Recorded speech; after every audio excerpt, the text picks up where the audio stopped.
Mountain flying is a fantastic experience, but to do it safely and enjoyably, you need the right knowledge, training and experience behind you. Between 1995 and 2009, the lack of mountain flying training has been a cause in several fatal aircraft accidents, with at least 29 lives lost. That's why the CAA is adding mountain flying to the PPL and CPL aeroplane syllabuses and has reviewed the helicopter syllabuses. This DVD is an educational tool for those holding or training for a PPL or CPL to visualise some essential mountain flying concepts before training with an appropriately qualified instructor. It covers terrain and weather awareness for PPL level and basic mountain flying skills for CPL level.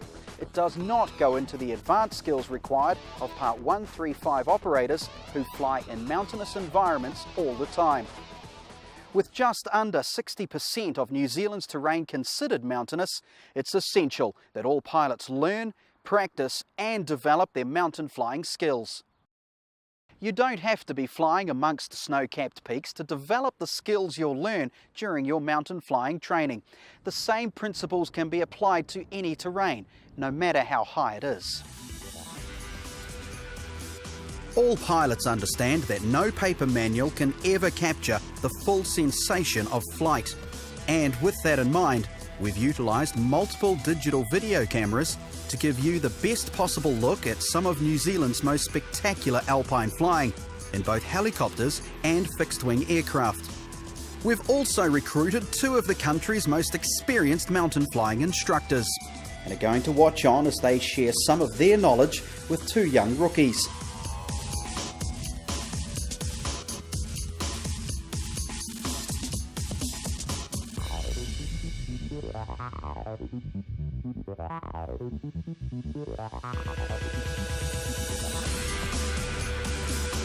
Over the course of this DVD, we will give you a detailed introduction to the thrills and potential pitfalls of mountain flying.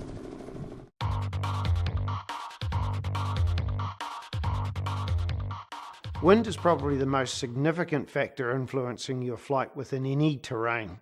Deciding how to fly there, where to fly, what altitude to fly, is all really depending on your judgment of the wind direction.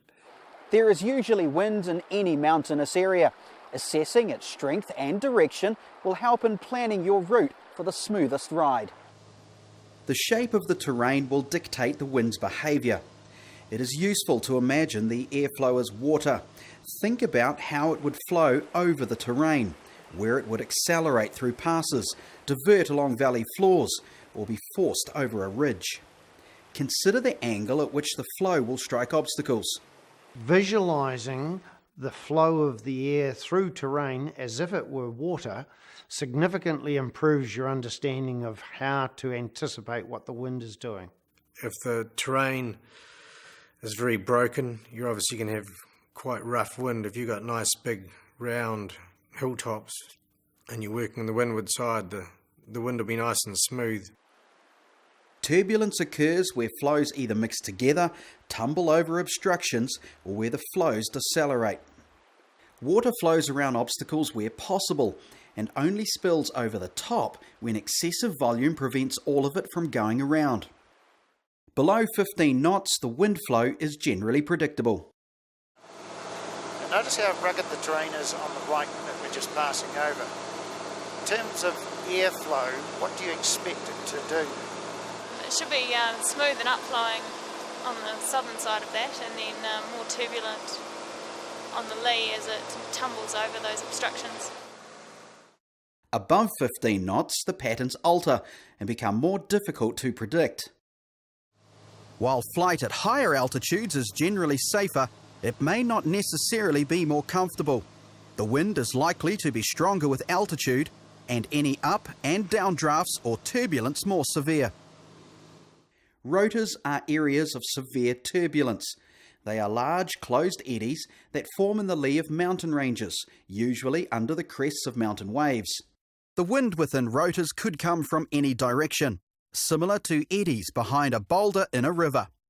Updrafts and downdrafts in a rotor can reach over 3,000 feet per minute. The more you are riding through the turbulence, the more that you're stressing any component of the aircraft, the more that you're compromising the safety. I thought I would go and have a look at a flight and be able to turn back in time. As it turned out, the conditions were so appalling, there was no question of turning back. And I entered rotor, and I found myself virtually flipped on my back. I'd popped rivets in that aeroplane. Rotors can sometimes be marked by small, ragged, wispy bits of cloud. Be aware of these indicators of turbulence. But often rotors will also be invisible with no cloud indicator. Why are we experiencing a bit more jiggle in comparison to what we had lower in the valley? Wind's a bit faster up here. It's a bit stronger at Yeah, it's a bit altitude, and stronger. we're sitting at the shear level. So all the air is bubbling over all the tops, and we're sitting in that eddy factor. Anabatic winds blow up a valley when surfaces are heated during daytime, and katabatic winds blow down a valley when surfaces are cooled during nighttime. These can be influenced by localised effects such as sea or lake breezes. When is an anabatic wind typically more significant? If it's coming off a lake or If there's river, a lake yeah. breeze or a sea Yeah, breeze, sea breeze. driving it, then yes. Yeah. And so you have to be very careful of considering sometimes when you're in the middle of a valley system whether the lake or sea breeze that might be driving it at the mouth is giving you an up valley wind at a particular time of the year, and further in the head of the valley you're getting a down valley wind. Upper level winds won't always reflect the wind you will experience in a valley below. Other clues are wind lanes on water, tussock, crops or bush, or the drift you perceive when flying across a valley. What you can see if you look out to Rat Point over on the far side over there, the water is disturbed all the way around the lake. And notice how in the lee of Mount Crichton, Rat Point there, it's not so disturbed, but there's definitely a squall line that comes out at an angle almost to where we are at the moment. Yep. So if we were flying around there, we'd be wanting to stay outside that squall line. So the stronger the wind, the more you need that training, that understanding, that experience to be able to position the aircraft appropriately, configure it appropriately, and manage both the safety of the aircraft and the comfort for those who are on board, not to mention yourself.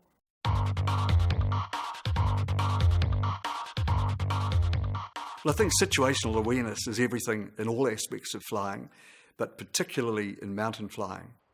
Difficult lighting conditions, contrast, and the sheer scale of the mountainous environment can make it very easy to drastically misinterpret a situation, particularly if your eyes think they see something that is actually a visual illusion, distorting your perception of where you are and how safe you are. In winter, snow cover makes it harder to identify features and judge depth perception.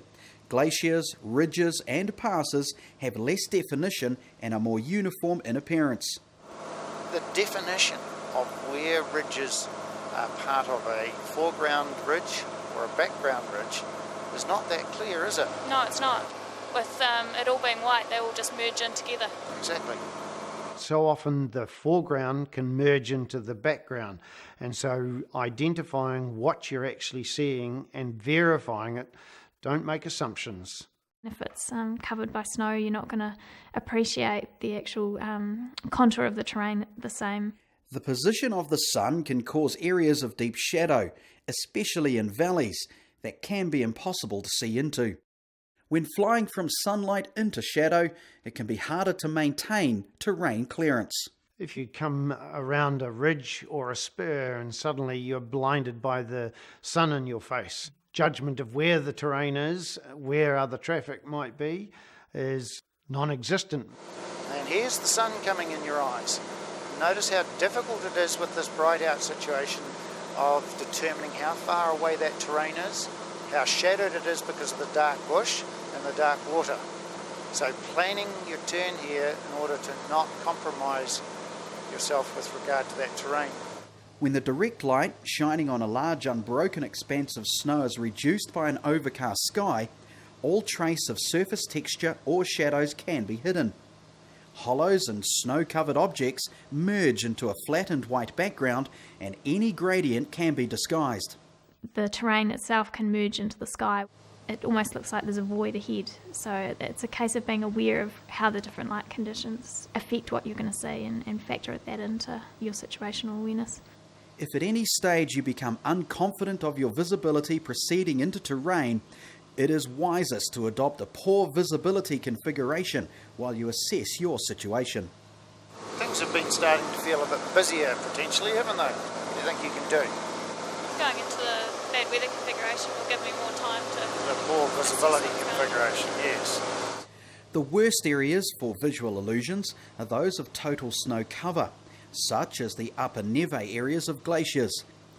Flight in these areas is only safe when the pilot is familiar with the area and has enough reliable visual cues to determine the position of valley sides and the surface below. Knowing the terrain heights is also essential. All that area looks rather flat there, doesn't it? It does. Can you perceive any gradient? You can see more slope from one side to the other rather than gradient down. I want you to make a 90-degree turn and look back up the glacier so that we can see gradient from below.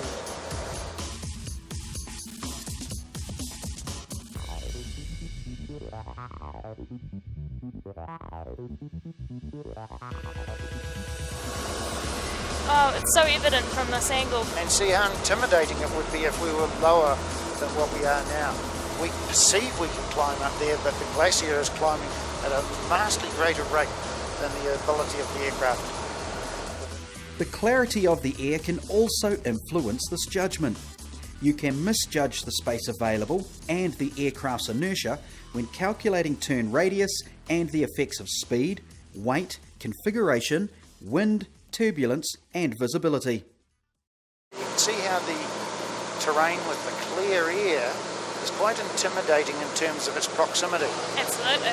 But if you have a look on the map, it's probably a good mile wide. And don't let the terrain bully you. The first time I flew into a valley that was somewhere near 1 kilometre wide, I didn't believe that I was going to have room to turn. So the key is to verify what you think you see, because it may not be quite that way. If you spot a hut on a mountainside, something that you can recognise the scale and the size of starts to give you the reality of how awesomely large some of this terrain is.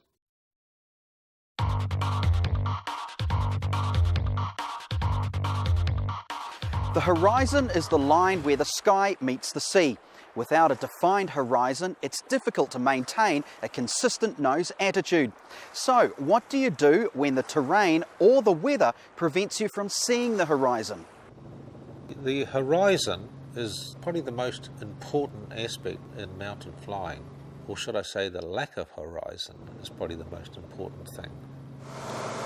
The key thing is imagine the terrain as if it were transparent, and then superimpose that imaginary horizon on the terrain in front of you. All the time you've got that imaginary horizon in your mind when you're manoeuvring, where roughly your height is.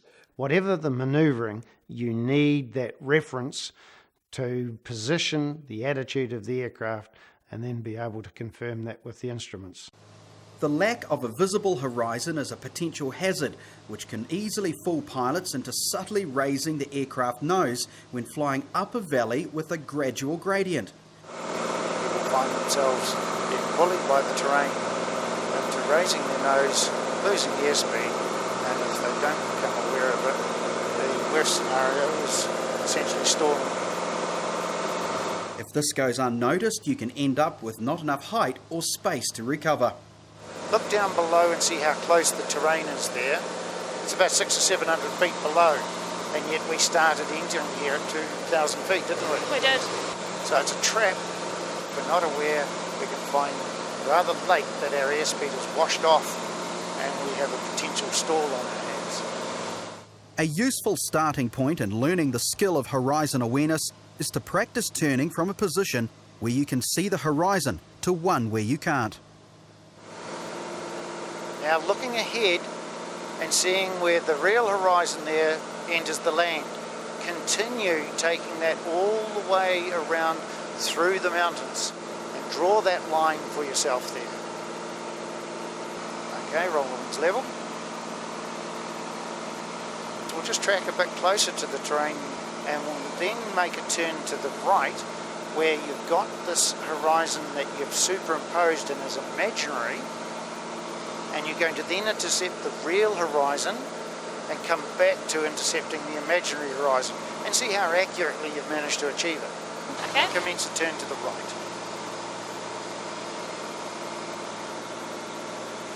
So it's just below the snow line, isn't it? That's good. Once you have begun learning this technique, you can advance to the next stage of flying in an environment where the horizon is not visible. And see, our instruments are verifying that we're not level, we're actually descending, aren't we? We are. So reposition the nose relative to your imaginary horizon line. Superimposing an imaginary horizon takes a bit of getting used to. Actually figuring out how to do it is a hard bit for starters, and then once you're used to doing that, remembering that you need to do it at all times is also the next challenge. Now I'm having to concentrate quite hard on where my line is. Does this get a little bit easier with time?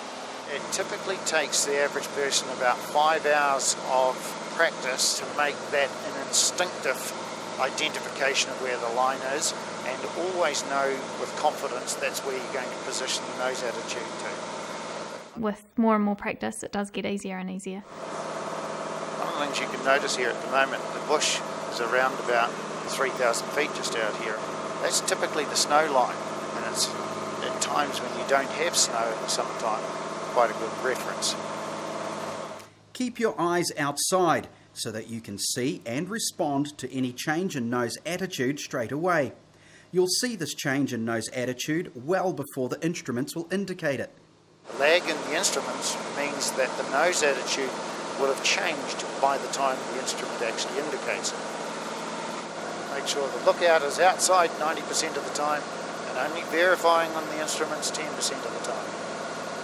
The thing that makes a professional mountain pilot is a person that can actually operate that aircraft right throughout its range, and not be needing to fixate on instrumentation to verify position.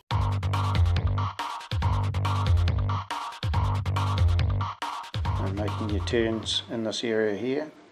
On the ground, plan which valleys you intend to use and familiarise yourself with their orientation on the chart. As soon as I start to wonder or feel uncomfortable again, do another check turn. When entering a valley, always double check you are in the right one by looking at the compass and chart.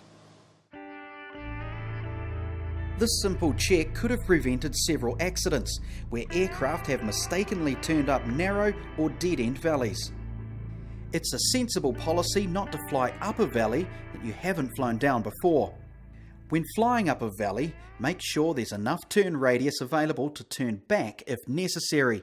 If you're unsure, make check turns before proceeding. Don't forget to do a check turn and ensure that you are comfortable you have turn radius available. Looking forward and judging how much angular bank you need to use all the available space, therefore leaving you with options when you come out of the turn. And confirming you have the turn radius there. It's actually quite amazing how little space you do need to turn around in a valley. Normal technique is to fly in the smoother updrafting air on the lift side of a valley. When valley flying in high density traffic areas, keep right. When the valley is narrow, we want to be positioned on whatever side is deemed appropriate for right of way or lift and sink conditions, but be positioned so that we've always got our escape route immediately available. Initially, being on the right-hand side of the valley is appropriate so that an aircraft coming in the opposite direction would pass you pilot to pilot. If you are unable to comfortably maintain altitude on the right due to turbulence or downdrafts, then change sides. If you need to fly on the left, say so in your position reports. In narrow valleys, commit to one side or the other to allow enough room to turn around if needed. Never fly up the middle. This is a no man's land with no escape route possible. Because if you need to make a escape out, you've got a decision. Do I turn right? do I turn left? Any of that delay makes the issue more hazardous. We're just going further and further up a valley and we'll get ourselves into no man's land here. So keep thinking, positioning yourself to make your turn. So we should be on one side or the other, never in the middle unless it's quite a big valley. You fight your natural instinct to just want to drift back into the middle of the valley instead of hugging one side or the other. In a narrower valley, a more comfortable turn can be achieved by slowing the aircraft down, applying up to optimum flap, effectively adopting the poor visibility configuration. Remembering with application of flap, we need to apply power to overcome the drag and maintain control of our speed. In large valleys, where turning radius is not an issue, anywhere right of centre is appropriate.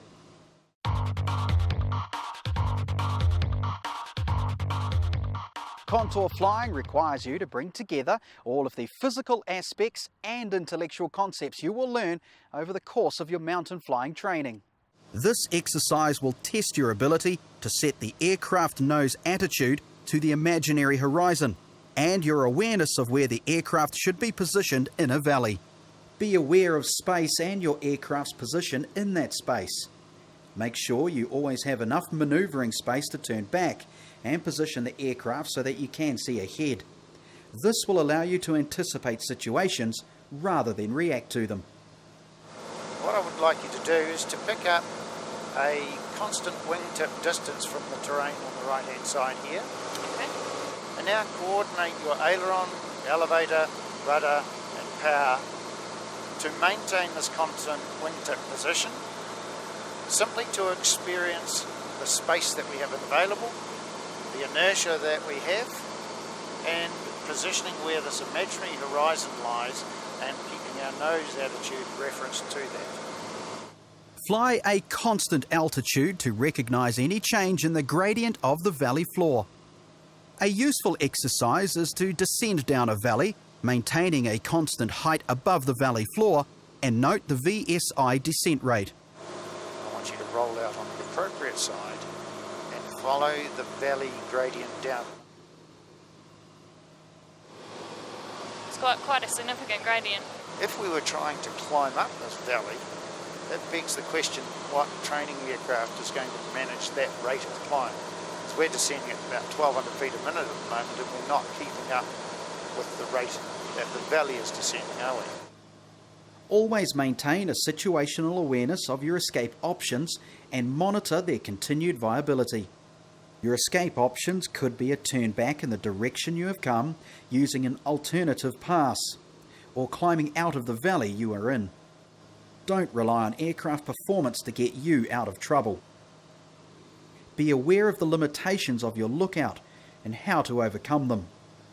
Right, can you see around the corner at the moment? No, I can't see anything at all. When flying in valleys, balloon out to see around blind corners and then reposition to the appropriate side. Just going to give myself more room, balloon out around this corner. Go right across to the other side so that still enables you to make a turn to the right with suitable radius, doesn't it?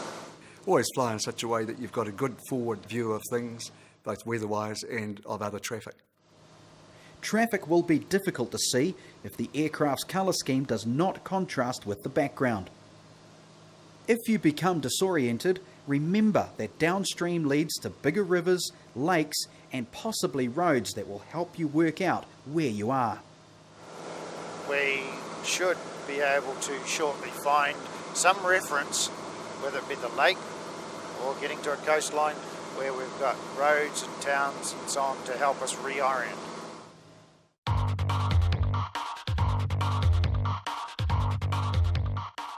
Saddle crossings are a compromise of many variables and require good situational awareness. It is important to think about both the wind and terrain when deciding what altitude, angle and direction to cross at, and when you're formulating an escape plan. All the time anticipating the options that are available to us and minimising the period in which we're committed to being closer to the terrain than we would otherwise choose to be. See the highest little knob here to the left? Just past that is saddle number 1. about your 10 o'clock now. And about your 10:30, just past that, is saddle number 2. I want you to be looking at those and evaluating which is the best and why. There's number 1 under your left wingtip now. That doesn't look like an appealing option for a few reasons. It's quite a long period of commitment required through there with terrain on either side. That's exactly the point. It's a prolonged period of commitment, and the terrain, if there's significant wind, is going to give you quite an uncomfortable ride through there, isn't it? It is. Okay. The next one coming up on your nose here, starting to be slightly obscured there. What do you think of that one? It's looking more appealing than the first one. In terms of escape options, the saddle on the left looks